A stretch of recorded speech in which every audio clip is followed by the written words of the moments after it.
Welcome to Sasi official. இப்போ ரஜினி சாருடைய 173வது படமாக தர்மன் அப்படின்னு ஒரு தலைப்பை வெளியிட்டிருக்காங்க. இந்த படத்துக்கு ஏன் தர்மன் வந்தது அப்படிங்கிற ஒரு காரணம் இப்போ வந்திருக்கு. அது மட்டும் இல்லாமல் இந்த படத்தில் ரஜினி சார் எடுத்திருக்க அந்த ரோல் அது எப்படி இருக்கிற போது அப்படிங்கிற ஒரு செய்தியும் வந்திருக்கு. அது எல்லாத்துக்கும் மேலே ரஜினி சார் பேசின ஒரு விஷயம் ரொம்ப முக்கியமான விஷயம். அதை பற்றி இந்த வீடியோ கடைசியில் பேச போகிறோம். உங்களுக்கு சினிமா செய்திகள் தெரிஞ்சுக்கணும்னா நம்ம சேனலை சப்ஸ்கிரைப் பண்ணியிருக்கேன். இப்போ வாங்க வீடியோக்குள்ளே போகலாம். சமீப காலமாக பார்த்தீங்கன்னா ரஜினி சாரை எந்தெந்த சர்ச்சையிலலாம் சிக்க வைக்கக்கூடாதோ அதிலெல்லாம் சிக்க வச்சு அவர் செய்யாத ஒரு விஷயத்தை செஞ்சதாக சொல்லி அவரையே ப்ரெஸ் மீட்லாம் கொடுக்க வச்சுட்டாங்க. அந்த அளவுக்கு ரஜினி சாரை பற்றி சோஷியல் மீடியாவில் அவ்வளோ செய்திகள் வைரலாக போயிட்டு இருந்தது. ரஜினி சார் இதுவரைக்கும் பார்த்தீங்கன்னா எந்த ஒரு தனிப்பட்ட விஷயத்துக்காக அவர் வந்து இன்டர்வியூ கொடுக்க மாட்டார். அது சமுதாயம் சார்ந்த ஒரு சில விஷயம், படம் சார்ந்த விஷயம், இதுக்காக இன்டர்வியூ ஒருத்தவரை தான் செய்யாத ஒரு விஷயத்தை செஞ்சதா சொல்லி சோஷியல் மீடியாவில் ஒரு செய்தியை கிளப்பி விட்டு அவரே வந்து மன்னிப்பு கேட்குற அளவுக்கு கொண்டாந்து விட்டுட்டாங்க. சரி, அதெல்லாம் முடிஞ்சு அந்த சோகத்தில் தான் ரஜினி சாருடைய ரசிகர்கள் எல்லாமே ட்ராவல் பண்ணிகிட்டு இருந்தாங்க. இப்போ தர்மன் அப்படிங்கிற ஒரு தலைப்போட ஒரு ஸ்டில்லு, அந்த ஸ்டில்லுக்கே முடிஞ்சு போச்சு அப்படின்னு சொல்லலாம். ஏன்னா அந்த அளவுக்கு சூப்பராக ரஜினி சாருக்கு 75 வயசாங்க அப்படின்னு கேட்குற அளவுக்கு அந்த ஸ்டில்லை டிசைன் பண்ணியிருக்காங்க. அதில் கதையையும் சொல்லிட்டாங்க. ஃபஸ்ட்டு எடுத்த உடனே தர்மன் அப்படிங்கிற அந்த தலைப்பு என்ன அப்படின்னு பார்த்தீங்கன்னா ஃபஸ்ட்டு தர்ம யுத்தம் அப்படிங்கிறது தான் தலைப்பு.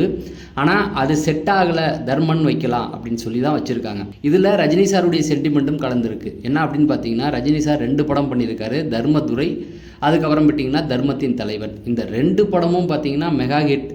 அந்த ஒரு சென்டிமெண்ட்டும் ரஜினி சாருக்கு பிடிச்சனால அதை ஒத்துக்கிட்டதா சொல்கிறாங்க. அதில் தர்மதுரை படத்தில் அவருடைய பேரே தர்மன் தான். இந்த சென்டிமெண்ட்லாம் இருக்கிறதுனால தான் அவர் ஒத்துக்கிட்டாரு அப்படிங்கிற மாதிரி சொல்கிறாங்க. அதே போல் இந்த படத்தில் வந்து ஒரு டாக்டராக வராரு அப்படின்னு சொன்னாங்க இல்லையா.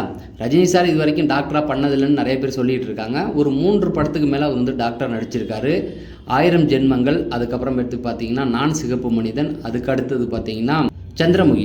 இந்த 3 படத்துலையுமே வந்து அவர் வந்து டாக்டராக பண்ணியிருக்காங்க. ஸோ அந்த டாக்டர் ரோல் வந்து அவருக்கு வந்து சக்ஸஸ் தான் கொடுத்துருக்கு. சென்டிமெண்ட்டாக பார்த்தீங்கன்னா அந்த டாக்டராக வந்த 3 படங்களுமே அவருக்கு ஒரு சக்ஸஸ் கொடுத்தனால இந்த கதையும் வந்து ரஜினி சாருக்கு ரொம்ப பிடிச்சதா சொல்கிறாங்க. படத்தை எப்படி எடுக்க போகிறான் அப்படிங்கிறத அஸ்வத் மாரிமுத்தே சொல்லிட்டாப்புல. ஒரு படையப்பா, இந்த பக்கம் பார்த்தீங்கன்னா வேட்டையாடு விளையாடு, இதை கலந்து தான் ஒரு ட்ரீட்மெண்ட் கொடுத்துருக்குன்னு சொன்னார். இதை கேட்கும்போது நிறைய பேருக்கு ஒரு சந்தேகம் வந்திருக்கும். என்னங்க இது, படையப்பா ஒரு ஜேனர், இது ஒரு ஜேனர், எப்படி 2 கதையும் வந்து ஒன்றாக்க முடியும் அப்படின்னு சொல்லி கேட்டிருக்காங்க. ஒன்றுமே இல்லை. மாசுக்கு பொறுத்த வரைக்கும் பார்த்தீங்கன்னா படையப்பா, மற்றபடி இந்த க்ரைம் த்ரில்லர் இது எல்லாமே வந்து வேட்டையாடு விளையாடு அது போல தான் இருக்கும் அப்படிங்கிற மாதிரி சொல்லியிருக்காங்க. அது மட்டும் இல்லாமல் இந்த படத்தில் 8 பாட்டுக்கு மேலே இருக்குது. அதில் ஓப்பனிங் ஃபைட் வந்து இந்த படத்தில் உண்டு அப்படிங்கிற மாதிரி சொல்கிறாங்க. அதாவது இது வரைக்கும் பார்த்தீங்கன்னா ரஜினி சாருடைய படங்கள் எல்லாமே பார்த்தீங்கன்னா ஓப்பனிங் சாங் வந்துடும், அதே போல் அந்த ஃபைட் சீனுமே இருக்கும். ஆனால் சில படங்கள், இப்போ வர படங்களில் அதெல்லாம் வந்து கட் பண்ணிக்கிட்டே வந்தாங்க. ஆனால் அஸ்வத் மாரிமுத்து அதுக்காக தான் படையப்பா அப்படின்னு சொல்லியிருக்காரு. எல்லா இடமுமே மாசாக இருக்கும். அதாவது ஒவ்வொரு சீனும் பார்க்கும்போது படையப்பா படத்தில் மாசாவே இருக்கும். அதே போல் தான் எல்லாத்தையும் மாசாக வச்சுருக்காரு அப்படிங்கிற ஒரு விளக்கத்தையும் கொடுத்துருக்காரு. அது மட்டும் இல்லாமல் இந்த கதை எப்படி இருக்க போகுது அப்படின்னா ஃபஸ்ட்டு எடுத்தோன்னே இந்த மருத்துவ உலகத்தில் இருக்கிற ஒரு சில விஷயங்களை தான் கையில் எடுத்துருக்கதா சொல்கிறாங்க. ஆரம்பம் எப்படி இருக்கும் அப்படின்னா ஒரு நார்மலான ஒரு டாக்டர், கொஞ்சம் மாசான ஒரு டாக்டர், அந்த மாதிரி தான் கொண்டு போயிட்டு அதுக்கப்புறம் அந்த பிரச்சனைகளை கொண்டு வந்து அதுக்காக அவர் போராட ட்ரை பண்ணும்போது அதில் தோல்வி கிடைக்குதான். அதுக்கப்புறம் தனியாக இறங்கி நம்மளே பார்த்துக்கலாம் அப்படிங்கிற மாதிரி அடித்து தூள் பண்ணுறத அந்த ஸ்டில்லை தான் வந்து இப்போ வந்து ஃபஸ்ட் லுக்காக கொடுத்துருக்காங்க. ஸோ கதையும் வந்து இப்படி தான் இருக்க போகுது அப்படிங்கிற ஒரு ஹிண்ட்டும் கொடுத்துட்டாங்க. இந்த ஒன்லைனே கேட்டிங்கன்னா ரொம்ப சூப்பராக இருக்குது. கண்டிப்பாக இது வந்து சக்ஸஸ் தான்.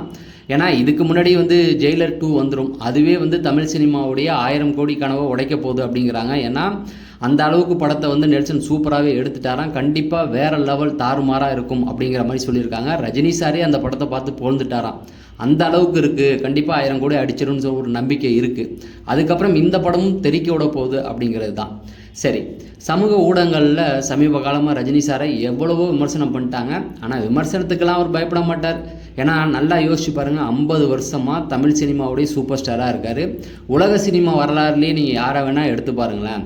50 வருஷம் ஒரு நடிகர் வந்து உச்ச நட்சத்திரமாக இருக்கார் அப்படின்னா அது ரஜினி சார் மட்டும்தான். பாக்கியெல்லாம் வருவாங்க ஒரு 30 வருஷம் 40 வருஷம்.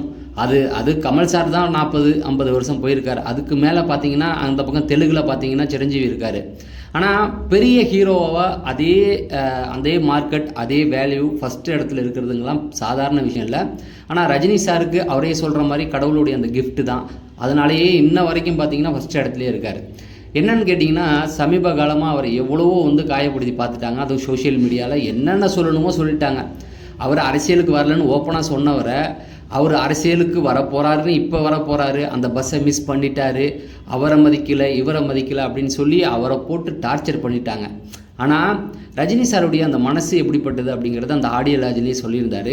ஏன்னா இந்த படத்துக்கு 4 டைரக்டர், நமக்கு 3 டைரக்டர் தான் தெரியும். ஆனால் கேஎஸ் ரவிக்குமார்கிட்ட ஃபஸ்ட்டே படையப்பா 2 கேட்டிருக்காங்க. அதில் ஒரு சில மாற்றங்கள் இருந்தனால வேணாம். அதுக்கப்புறம் சுந்தர்சி, அதுக்கப்புறம் வந்த டான் படத்துடைய இயக்குனர் சிபி சக்கரவர்த்தி. இந்த சிபி சக்கரவர்த்தி போனதுக்கு ஒரு ரீசன் இருக்குது. என்ன அப்படின்னு பார்த்தீங்கன்னா, தெலுங்கில் ஒரு கமிட்மெண்ட் இருந்தது. அந்த கமிட்மெண்ட்டை அவர் முடிக்காமல் இங்கே வந்தனால தான் அந்த தெலுங்கு பட தயாரிப்பாளர் அவர் மேலே கேஸ் கொடுக்க போகிறதா சொல்லி நஷ்ட ஈடு கேட்டனால அவர் அனுப்பி விட்டாங்க. ஆனால் ரஜினி சார் அதை சொல்லும்போது அப்படி சொல்லாமல் அந்த இளம் இயக்குனர் மனசு கஷ்டப்பட்டுறக்கூடாது. ஏன்னா ரஜினி சாருடைய படம் ரொம்ப முக்கியம், இளம் இயக்குனர்களுக்கு அது ரொம்ப ஒரு முக்கியமான படம். அது மிஸ் ஆகும்போது அவங்களுக்கு எவ்வளோ வலி தரும்ங்கிறத அவர் உணர்ந்து அவர் சொல்லும்போது அவரை அசிங்கப்படுத்தாமல் ஒரு வார்த்தை சொன்னார். பார்த்தீங்களா என்ன சொன்னார்னா, அந்த கதை ஒரு பெரிய பட்ஜெட்டில் ரொம்ப ஊர் சுற்றி எடுக்க வேண்டியிருக்கு, அதனால் அதை அப்புறம் பண்ணிக்கலாம். அவருக்கு மனசு காயப்பட்டுறக்கூடாது அப்படிங்கிறதுக்காக அவருடைய அந்த பழைய காரணங்கள் சொல்லாமல் அதை தவிர்க்கணும் அப்படிங்கிறதுக்காக ஒரு புது விஷயத்தை சொல்லியிருக்காரு. அதாவது அந்த படம் எடுக்க ரொம்ப டைம் ஆகும், அந்த டைம் இப்போ நம்ம கையில் இல்லை, ஏன்னா பொங்கலுக்கு படத்தை ரிலீஸ் பண்ணணும், அதனால தான் நாங்கள் வேறு டைரக்டர் மாற்றணும் அப்படிங்கிறத ரொம்ப டீசெண்டாகவே சொல்லியிருந்தாங்க. அதுதான் ரஜினி சாருடைய நல்ல மனசு. அதனால தான் இன்ன வரைக்கும் அவர் சூப்பர் ஸ்டாராகவே இருக்கார். ஸோ தொடர்ந்து சினிமா செய்திகள் நம்ம கொடுத்துக்கிட்டு இருப்போம். அதை தெரிஞ்சுக்க நம்ம சேனலை சப்ஸ்கிரைப் பண்ணிட்டு, உங்களுக்கு ரஜினி சார் பிடிக்குன்னா இந்த வீடியோ லைக் பண்ணுங்கள். நம்ம அடுத்த வீடியோவில் சந்திப்போம். நன்றி, வணக்கம்.